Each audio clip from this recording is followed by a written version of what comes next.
Hello बच्चों। पिछले video में हम लोग क्वेश्चन नंबर सेकंड के बी तक किए थे। आज हम सेकंड के सी से स्टार्ट करते हैं।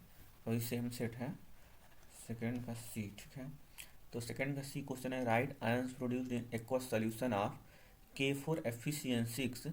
Right what is the oxidation number of Fe in this compound. तो सबसे पहले इसमें हमारे कौन कौन से आयन होंगे। तो ये हमारा एक कॉम्प्लेक्स कंपाउंड है K4Fe6। तो जो कॉम्प्लेक्स कंपाउंड में जो आयोनाइज नहीं होता है उसे स्क्वायर ब्रैकेट के अंदर लिखा गया रहता है। तो यहाँ पे जो है यानी कि जो स्क्वायर ब्रैकेट के अंदर है ये आयोनाइज नहीं होगा। तो हमें यहाँ से जो है पोटेशियम आयन जितना है वो बाहर आ जाएगा। तो 4 पोटेशियम आयन बनेगा और एक जो है ये हमारा Fe6 का, इसको नीचे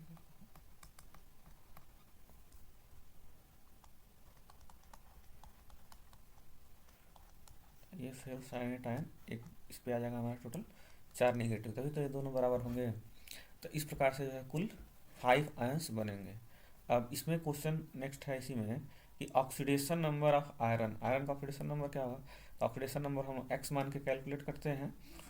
तो आयरन का हम लोग मान लेते हैं इसमें ऑक्सीडेशन नंबर कितना है एक्स। सी एन का जो है -1 होता है, सी एन के ऊपर -1 चार्ज होता है। तो ये -1 और कितने लिगेंड है 6 और इज इक्वल टू टोटल इसके ऊपर चार्ज। तो 4 माइनस है। अब इसे हम लोग सॉल्व कर लेंगे तो x minus 6 is equal to -4। तो x is equal to -4 plus 6 यानी कि x इज इक्वल टू +2। तो जो इसमें आयरन है वो यानी कि Fe+2 ऑक्सीडेशन स्टेट में प्रेजेंट है। ठीक, नेक्स्ट क्वेश्चन है, what is the difference between galvanic cell and electrolytic cell. अब इसमें डिफरेंस लिखना है हमें, तो हम कैसे लिखेंगे कि अगर ये क्वेश्चन चूँकि ये 2 नंबर में दिया हुआ है तो हमें इसे बहुत ज़्यादा डिटेल में नहीं लिखना है, मुख्य मुख्य चीज़ें लिख देना है। ठीक है, तो गैल्वेनिक सेल सबसे पहले इधर हम लोग बना देते हैं गैल्वेनिक सेल और इधर जो है इलेक्ट्रोलिटिक सेल। तो दोनों में मेनली डिफरेंस क्या होता है।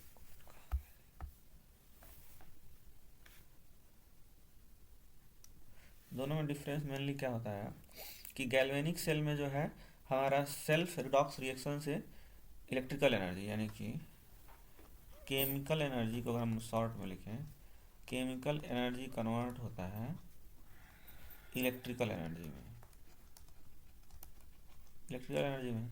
और इलेक्ट्रोलिटिक सेल में क्या होता है इसी का अपोजिट, जो इलेक्ट्रिसिटी हम लोग प्रोवाइड करते हैं इलेक्ट्रिकल एनर्जी ये कन्वर्ट होता है किसमें, इसकी वजह से केमिकल चेंज होता है। ठीक है, इसकी वजह से केमिकल चेंज होता है। तो ये हमारा पहला हो गया। अब सेकेंड पॉइंट क्या हम लोग डिफरेंस इसमें लिखेंगे कि गैल्वेनिक सेल में जो हमारे दोनों ये एनोड और कैथोड होते हैं ये अलग अलग कंटेनर में होते हैं, ये अलग अलग कंटेनर में होते हैं। जबकि इलेक्ट्रोलिटिक सेल में दोनों जो हैं एक ही कंटेनर में होते हैं।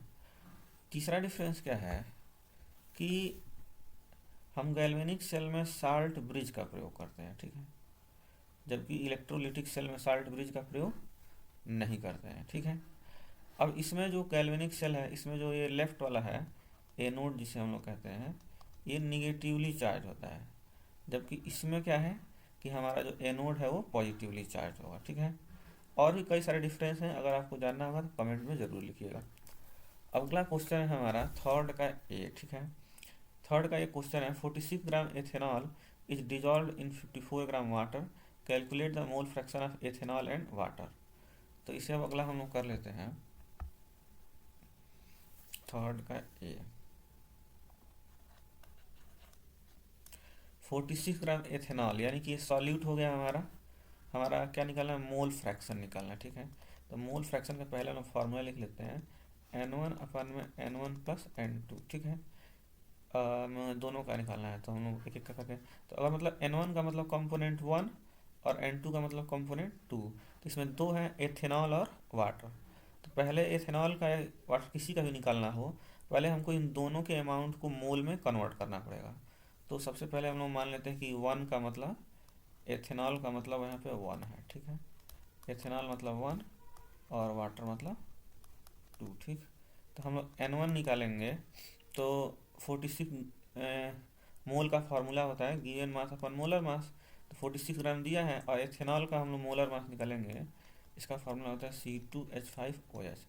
तो ये कार्बन का 12 होता है, तो 12 इंटू 2 प्लस 5 हाइड्रोजन का 5, ऑक्सीजन का 16 और हाइड्रोजन का 1, पूरा ये ऐड करेंगे तो 12 दूनी 24 और 6 30 10 40 41, ये मोलर मास भी 46 ही आएगा। 46 से डिवाइड कर देंगे तो ये 1 मोल आ गया। एथेनॉल का निकालते हैं यानी कि N2, तो ये कितने दिया है 54 ग्राम। इसका मोलर मास H2O का formula, sorry water formula H2O, और 2 हाइड्रोजन का 2 और ऑक्सीजन का 16, कितना हो जाएगा ये 18। तो 18 से डिवाइड कर देंगे तो कितना आ जाएगा ये 3। N1 N2 का वैल्यू निकल गया। तो अब हमारा जो है मोल फ्रैक्शन ऑफ एथेनॉल निकाल लेते हैं, ठीक है। एथेनॉल का मोल फ्रैक्शन, तो हमारा एथेनॉल कितना मोल है 1, तो उसको ऊपर जिसका निकालना रहेगा उसको ऊपर लिखेंगे और टोटल नीचे, और N1 प्लस N2 नीचे हो गया। तो इसे हम लोग सॉल्व करेंगे तो 1/4 यानी कि 0.25 आएगा। और बच्चों कभी भी जो मोल फ्रैक्शन का वैल्यू आता है वो हमेशा ही 1 से कम आएगा और 0 से अधिक आएगा, ठीक है।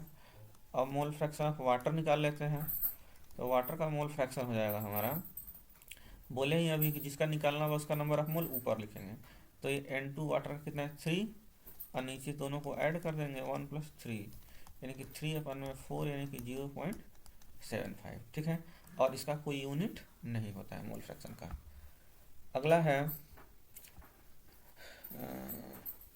250 250 ml solution is prepared by dissolving 1.325 gram anhydrous sodium carbonate in water. Equivalent weight of anhydrous sodium carbonate is 53. Calculate the normality of solution. 250 ml solution prepare किया गया है 1.325 ग्राम एनहाइड्रस सोडियम कार्बोनेट डिजॉल्व करके, और equivalent weight 53 है, तो normality बताना है, ठीक है। तो हम नॉर्मेलिटी पे भी क्वेश्चन कर लेते हैं। ये है हमारा 3 का बी, थर्ड बी, ठीक है। तो नॉर्मेलिटी का जो फार्मूला होता है सबसे पहले ये मोलैरिटी का ही हम लोग फार्मूला लिखते हैं और इनटू इसमें लगा देते हैं एन फैक्टर, ठीक है। एन फैक्टर यानी कि जो भी हमारा सब्सटेंस दिया हुआ है उसमें कितना टोटल पॉजिटिव चार्ज या टोटल निगेटिव चार्ज प्रेजेंट है, ठीक। तो इसमें सोडियम कार्बोनेट है, ठीक, Na2CO3, तो ये आयोनाइज होगा तो इसमें 2Na+ और या तो ये कार्बोनेट आयन। तो हम टोटल पॉजिटिव नेगेटिव से तो मान लो टोटल नेगेटिव कितना होगा 2, यानी कि इसके लिए एन फैक्टर कितना हो जाएगा 2 हो जाएगा, ठीक है। अब नॉर्मेलिटी निकालना है तो ये बस हमारा वही फॉर्मूला लिखेंगे और इसका इक्विवेलेंट मास जो है वो दिया हुआ है। तो चूंकि जब इक्विवेलेंट वेट दे चुका है तो हमें जो है ये एन फैक्टर की ज़रूरत नहीं पड़ेगी, या ऐसे भी हम निकाल सकते हैं कि जैसे मोलर मास, चलो देखते हैं इसका मोलर मास निकाल लेते हैं हम। ये 23 इंटू 2 और प्लस 12 इंटू प्लस 16 इंटू 3, ठीक है। जैसे एक हमारा ये फार्मूला होता है नॉर्मेलिटी का कि W में इक्विवेलेंट वेट इंटू वॉल्यूम, ये भी फार्मूला होता है। तो यहाँ इक्विवेलेंट वेट रख के हम लोग डायरेक्टली भी सॉल्व कर सकते हैं, तो इसी पे हम लोग कर लेते हैं। नॉर्मेलिटी इसका 1.325 दिया हुआ है और इक्विवेलेंट वेट कितना दिया हुआ है 53, तो हम 53 लिख लेते हैं। इसका सॉल्यूशन का वॉल्यूम कितना दिया हुआ है 250, इसको लीटर में कन्वर्ट करने के लिए 1000 से मल्टीप्लाई, ठीक है। ये 250 से 1000 4 टाइम्स में कैंसिल हो गया, और इसको मल्टीप्लाई करेंगे तो 4 5 20, 4 2 8 2 10 और 4 3 12 13, 4 1 4 और 1 5 5.3, और ये अपन में 53 है ही, तो ये इससे 1/10 आ जाएगा, यानी कि नॉर्मेलिटी 0.1 आ जाएगा, ठीक है। और ऐसे भी हम लोग चाहें तो इस फॉर्मूले से भी कर सकते हैं, जो ये वाला फार्मूला है इससे भी कर सकते हैं। तो यहाँ पे भी वही रखेंगे 1.325 m की जगह पर उसका मोलर मास ऐड करके निकालेंगे और वही n फैक्टर यहाँ पे रख देंगे हम लोग, तो सॉल्व हो जाएगा, ठीक। नेक्स्ट क्वेश्चन है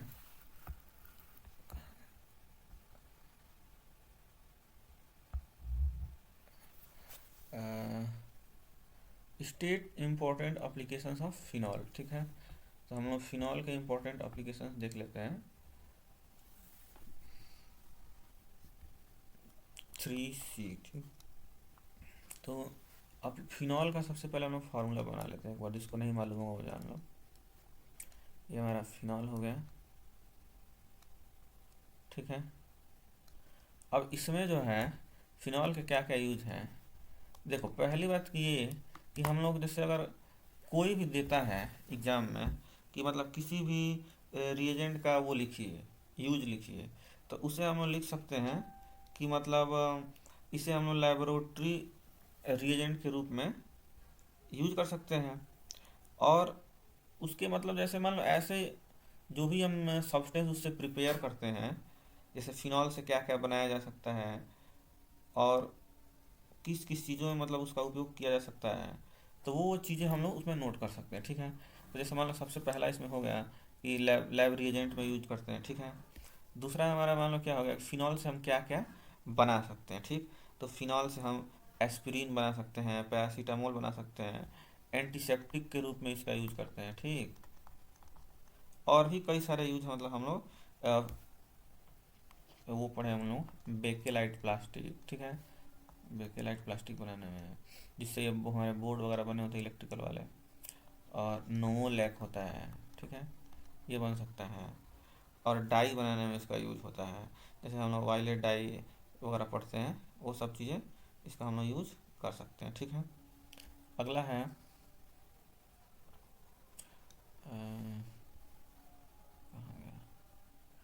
state role of hormones in our body, ठीक है। तो हमारे बॉडी में हार्मोन्स के क्या रोल होते हैं हमें ये बताना है, ठीक है। ये कौन सा क्वेश्चन है, 3 का डी, ठीक है। हार्मोन्स के क्या रोल होते हैं, तो देखो ये तो हम उसके डिफिनीशन से ही हम लोग पता लगा लेते हैं कि मतलब सबसे पहले हार्मोन्स क्या होते हैं, ठीक।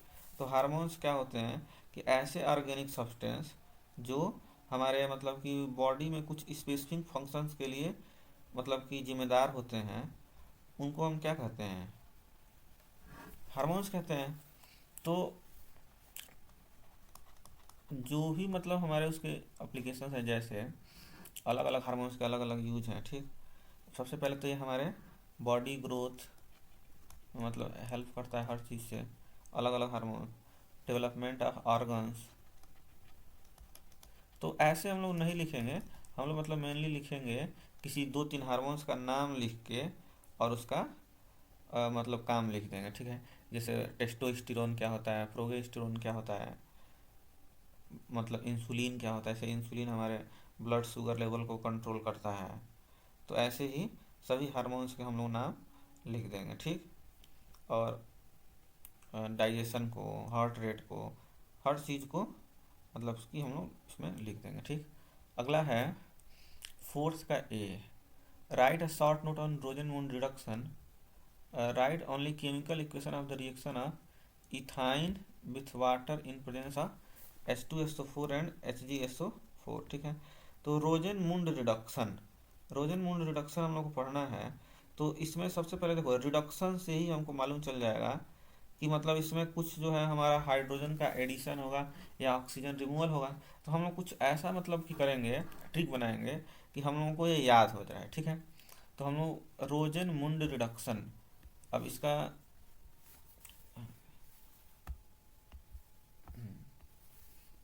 कौन सा क्वेश्चन था, फोर्थ का ए, रोजन मुंड रिडक्शन में सबसे पहले हमको याद होना चाहिए कि हमारा रिएजेंट क्या होता है, ठीक। तो देखो रिएजेंट इसमें होता है एसिड हैलाइड, RCOCl, आर यहाँ पे कोई एल्किल ग्रुप हो सकता है।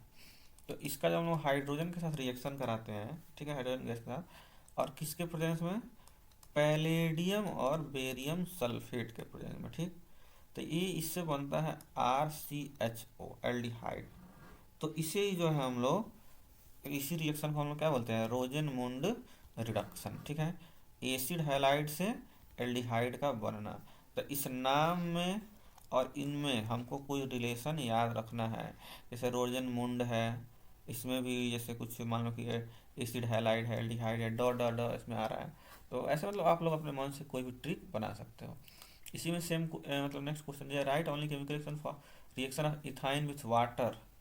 इथाइन यानी कि एल्काइन है, और एथ है यानी कि 2 कार्बन का, तो CH3 ठीक है। और इसका रिएक्शन कराना है वाटर के साथ, इसके प्रेजेंस में H2SO4 और HgSO4 ठीक है। तो देखो H2O का जो है यहाँ पे इससे एडिशन होता है, एक बॉन्ड जो है पाई बॉन्ड इसमें ब्रेक हो जाएगा, और एक से OH जुड़ जाएगा और एक से H जुड़ जाएगा, तो यहाँ पे CH की वजह CH2 हो जाएगा ठीक है। अब जो है इसको हम लोग बोलते हैं इनॉल ठीक है। इनॉल, इन मतलब डबल बॉन्ड अल्कोहल है, तो ये इसका जो है टॉटोमराइजेशन होता है, और यहाँ से जो है एक हाइड्रोजन ये चला जाता है इस कार्बन के पास ठीक है। और यहाँ जाने के बाद क्या बनता है कि CH3 हो जाएगा, और यहाँ से CH और ये डबल बॉन्ड से जुड़ जाएगा ठीक है, यानी कि एसिटल्डिहाइड हमारा इसमें बन जाएगा ठीक। नेक्स्ट क्वेश्चन है, state the difference between molecularity of reaction and order of reaction. Reaction of H2 and Cl2 to HCl zero order reaction, right velocity equation for this reaction. हमें जो है बताना है डिफरेंस मॉलिक्यूलरिटी ऑफ रिएक्शन में और order of reaction में ठीक है। तो हम लोग देख लेते हैं मॉलिक्यूलरिटी और ऑर्डर ऑफ रिएक्शन ठीक है। तो ये जो क्वेश्चन है ये हमारा किस चैप्टर का है, मॉलिक्यूलरिटी और ऑर्डर ऑफ रिएक्शन हम लोग केमिकल काइनेटिक्स में पढ़े हुए हैं ठीक है।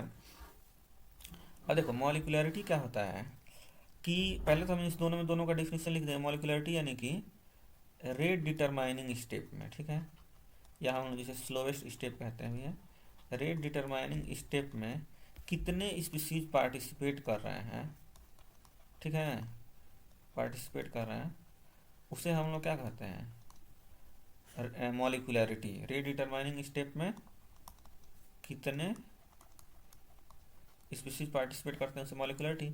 ऑर्डर ऑफ रिएक्शन क्या होता है कि जो भी कोई भी केमिकल इक्वेशन उसके रेट इक्वेशन में जो रिएक्टेंट का मोलर कंसंट्रेशन का पावर होता है, मान लीजिए कोई रिएक्टेंट है A और B, इसका पावर जितना भी आएगा उसके सम को मान लो A और B है, तो ये A प्लस B को ही हम क्या कहेंगे, ऑर्डर ऑफ रिएक्शन कहेंगे ठीक।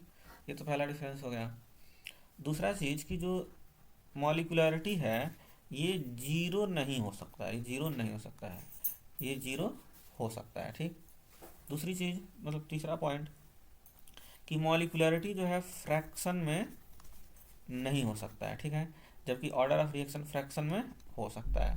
जैसे मॉलिक्यूलरिटी जीरो होने का मतलब ऐसा तो हो ही नहीं सकता कि किसी रिएक्शन में कोई मॉलिक्यूल पार्टिसिपेट ही नहीं करे ठीक है, लेकिन ये जो है जीरो हो सकता है ऑर्डर ऑफ रिएक्शन। ऐसे ही फ्रैक्शन में भी है कि ऐसा भी नहीं हो सकता कि आधा ही मॉलिक्यूल भाग ले, कभी भी लेगा तो या तो एक मॉलिक्यूल लेगा या तो 2 मॉलिक्यूल पार्टिसिपेट करेगा, आधा या 1.5 नहीं भाग लेगा ठीक है।